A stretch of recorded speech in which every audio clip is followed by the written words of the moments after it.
Bismillah, Assalamualaikum warahmatullahi wabarakatuh. Alhamdulillahirabbil alamin. Alhamdulillahilladzi arsala rasulahu bil huda wa dinil haq liyudhhirahu 'alad dini kullih. Allahumma shalli ala Muhammad wa ala ali Muhammad. Baiklah mahasiswa sekaliannya, kita lanjutkan perkuliahan kita pada minggu ini. Kita masih pada perkuliahan sistem komunikasi satelit. Nah, pada perkuliahan ini saya ingin menunjukkan kepada kalian penyelesaian soal-soal latihan yang sudah atau soal-soal PR yang sudah saya beri 2 minggu terakhir ini, khusus tentang sistem komunikasi satelit. Karena pada 2 minggu terakhir ini saya memberikan teori-teori dan soal yang akan dikerjakan di GC, dan sekarang saya ingin memberikan semacam pembahasan terhadap soal-soal itu supaya kalian tidak salah nanti dalam mengerjakan soal-soal tersebut. Baik, kita masuk ke soal yang pertama, yaitu ini di slide yang saya kuliahkan di GC itu soalnya dalam bahasa Inggris ya, ini sudah saya terjemahkan. Sebuah satelit misalnya ya, sebuah satelit memiliki berada pada ketinggian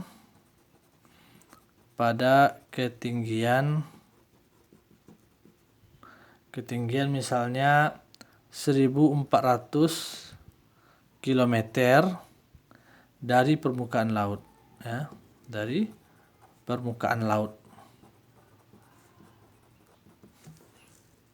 ya, 1000 km dari permukaan laut. Yang ditanyanya adalah berapakah kecepatan satelit tersebut bergerak ya, satelit tersebut coba dicari dalam kilometer per detik gitu. Maka jawabnya adalah seperti yang kita lihat di slide atau di pembahasan sebelumnya, kecepatan itu untuk kecepatan satelit itu rumusnya adalah nu per r pangkat setengah ya. Kita tahu nu itu nilainya sudah diketahui dari rumus, bahwa nu itu rumusnya adalah 3,98 dikali 10 pangkat 5 kilometer per kilometer pangkat 3 per sekon kuadrat atau detik kuadrat ya, dibagi dengan R itu sendiri apa? R itu adalah jarak daripada satelit kepada titik pusat bumi gitu. Jarak pada satelit ke titik pusat bumi yaitu R-nya itu sama dengan, maka R-nya itu adalah jarak atau ketinggian dari permukaan laut yaitu 1400 km ditambah dengan jari-jari bumi. Ya, jari-jari buminya itu adalah, kita ketahui jari-jari bumi itu diketahui 6378 kali 137 km. Jadi kalau kita gambarkan ini bumi, ini satelit, ya misalnya ini satelit, maka manakah R-nya itu? R-nya bukan jarak dari permukaan laut yaitu permukaan bumi ini ke satelit yang 1400 ini kilometer, tapi R-nya itu ditambah dengan jari-jari bumi yaitu R ini, jari-jari bumi. Ini jari-jari buminya adalah 6378,137 km. Maka R seluruhnya adalah meliputi dari titik pusat bumi ke satelit. Jadi 1400 km jarak satelit ke permukaan laut dan ditambah dengan jari-jari bumi gitu. Maka kalau kita jumlahkan ini hasilnya adalah ini 7.778,137 km ya. Maka inilah yang kita masukkan ke dalam R yang di sini itu. Masukkan di sini, maka ini menjadi 7 bagi 7.778,137 km ya. Dipangkatkan setengah semuanya ini. Nah, ini kilometer dengan kilometer bisa dicoret Ini jadi pangkat 1, ini pangkat 3, jadi ini coret pangkat 2 jadinya. Jadi dia menjadi kalau kalian cari ini 3,98 kali 10 pangkat 5 ini jadi 3,98 kali 10 pangkat 5 per 777,137 pangkat setengah, ya kan. Nah, kilometernya ini kita keluarkan dari pangkat setengah, ini kan kuadrat. Setengah 2 kali setengah kan 1. Kuadrat ini juga kali setengah 1. Jadi kilometer per sekon aja artinya. Kalau keluar dari tanda pangkat setengah kilometer per sekon. Atau kalau kita cari ini hasilnya, kalau kalian cari ini hasilnya 7,153256 km per sekon. Atau kalau kita jadikan kilometer ini menjadi meter, kita kalikan 1000 ke sini. Jadi menjadi 7153,25 ya. 25 meter per sekon. Jadi meter per sekon dari ini. Oke ya. Saya rasa kalian mengerti. Nah, yang pertanyaan yang kedua, B yang ditanyanya adalah berapakah percepatan sentripetal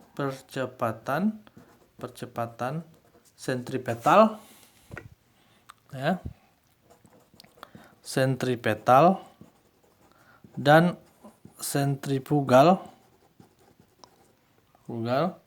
yang pada satelit tersebut, yang terjadi pada satelit tersebut ya. Maka kita tahu bahwa rumus kecepatan sentripetal itu adalah rumusnya adalah A itu sama dengan V kuadrat per R, ya kan. Kita sudah dapatkan V-nya, nilai kecepatannya itu ini ya, dalam meter per sekon, bisa juga 753 kali 0,25 meter per sekon nih, kuadrat, kita kasih kuadrat dibagi dengan R. R ini lagi-lagi adalah R yang ini, yaitu jarak satelit ke bumi ditambah dengan jari-jari bumi, yaitu ini 7778,137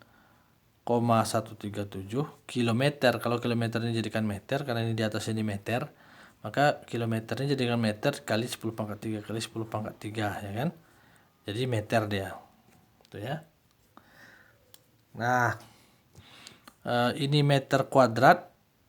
Ya, kalau kita keluarkan satuannya ini hasilnya kalau kalian 7153,25 dikuadratkan dibagi dengan ini, itu hasilnya kalau kalian cari nanti dapatnya 6,578. Sementara satuannya kalau ini dikeluarkan adalah meter kuadrat per sekon kuadrat, meter kuadrat per sekon kuadrat per meter. Maka ini dicoret meter, sehingga percepatan menjadi 6,578 meter per sekon kuadrat. Inilah percepatan sentripetalnya. Nah, sekarang kalau ditanya berapakah kecepatan sentrifugalnya, itu rumusnya sudah tersedia juga. Lihat lagi slide kuliah saya itu A nu per R kuadrat. Nu itu rumusnya sudah kita ketahui, ini rumusnya nih. Nu. Ini nu angkanya, maksudnya nilainya ini sudah kita ketahui, nilai nu yaitu 3,98 kali 10 pangkat 5 kilometer pangkat 3 per sekon kuadrat dibagi dengan jari-jari bumi. Karena di sini kilometer, maka kita pakai jari-jari bukan jari-jari bumi, ini adalah jarak dari pusat bumi ke satelit. Itu karena di sini sudah kilometer, maka kita pakai nilainya dalam kilometer, yaitu 778,137 km. Ya, 7778,137 km. Maka ini kalau kalian cari, ini dibagi, ini akan menghasilkan nilai 0,006579. Karena ini pangkat 3 ini menghilang dari pangkat kuadrat, kilometer kuadrat per sekon kuadrat, kilometer kuadrat per sekon kuadrat, ya kan. Sorry, ini kilometernya ini salah nih. Ini R-nya ini belum saya kuadratkan, ini dikuadratkan jadi kuadrat. Sehingga kilometer di sini juga kuadrat. Kilometer kuadrat Kalau pangkat 3 jadi pangkat 1 tinggal sini. Jadi kilometer per sekon kuadrat. Atau kalau kilometer ini jadikan meter, itu kalikan 10 pangkat 3. Jadi kalau dikalikan 1000 jadi 1, 2, 3 jadi 6,579 meter per sekon kuadrat. Maka bisa kita lihat di sini bahwa percepatan sentripetal ini dan sentrifugal ini mereka adalah sama. Maka karena percepatannya sama, maka kita akan mendapatkan gaya yang seimbang di mana satelit tersebut seimbang pada orbitnya. Jadi dia dipercepat keluar dan dipercepat ke dalam itu sama. Jadi kalau misalnya ini ada satelit, saya gambarkan nih misalnya satelit di sini ya. Ini misalnya adalah bumi, ini adalah orbit sebuah satelit gitu ya di sini. Maka dia akan mengalami percepatan ke atas sentrifugal dan ke dalam sentripetal itu sama gitu. Karena percepatan ini menghasilkan gaya, maka dia akan menghasilkan gaya ke atas yaitu sentrifugalnya dan sentripetal. Ini sentrifugal nih CF, sentripetal nilai CP misalnya. Maka karena di percepatannya sama ke sana kan dan percepatan itu menghasilkan gaya itu F sentrifugal dan sentripetal, karena percepatannya sama maka dia akan menghasilkan gaya sentrifugal dan gaya sentripetal yang sama juga, sehingga kalau dia sama maka satelit ini akan seimbang berada pada orbitnya, tidak jatuh ke bawah maupun tidak lari ke atas gitu ya. Oke, saya rasa mengerti. Selanjutnya kalau kita cari adalah pertanyaan yang ke C, berapakah periode orbit?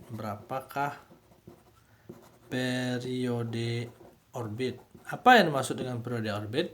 Periode orbit itulah waktu yang dibutuhkan untuk satelit ini berjalan atau melintasi orbitnya satu kali.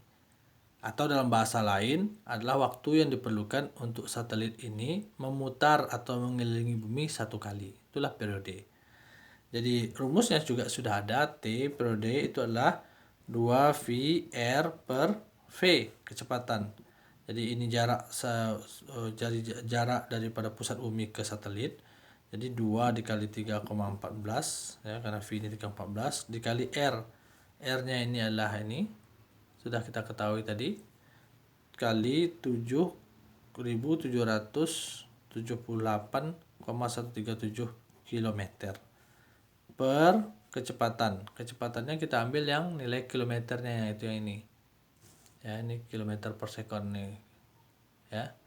Jangan pakai yang meter karena di sini dalam kilometer gitu kan, supaya mudah kita memanipulasi hasil perhitungannya, sehingga hasilnya 7, kita tulis di sini adalah 7,153256 km per sekon. Ini bukan 7.000 atau 7 juta ya, ini 7, ini 2 kali 3 koma. Ya, ini 7.778 koma ya. Jadi jangan salah membacanya ini. Sehingga kita bisa coret di sini kilometer. Ini sekonnya nanti naik ke atas ya, sekon di sini. Ini kalau kalian cari hasilnya adalah 68.000 68.597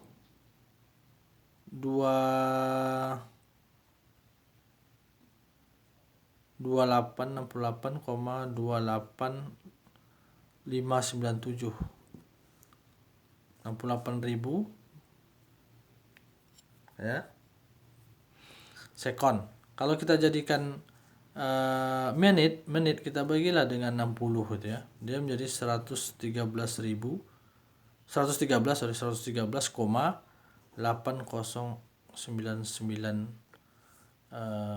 meter ya.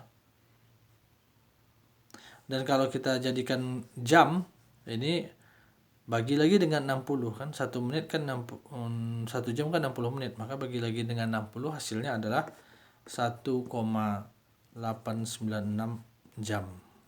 Nah, itu. Ini hasilnya, waktu yang dibutuhkan untuk satelit itu mengelilingi bumi satu kali, atau dalam kata lain dia mengorbit pada lintasannya, menjalani lintasannya satu kali putaran, itu adalah 1,896 jam. waktu yang dibutuhkannya. Ya, kita lanjutkan ke video berikutnya.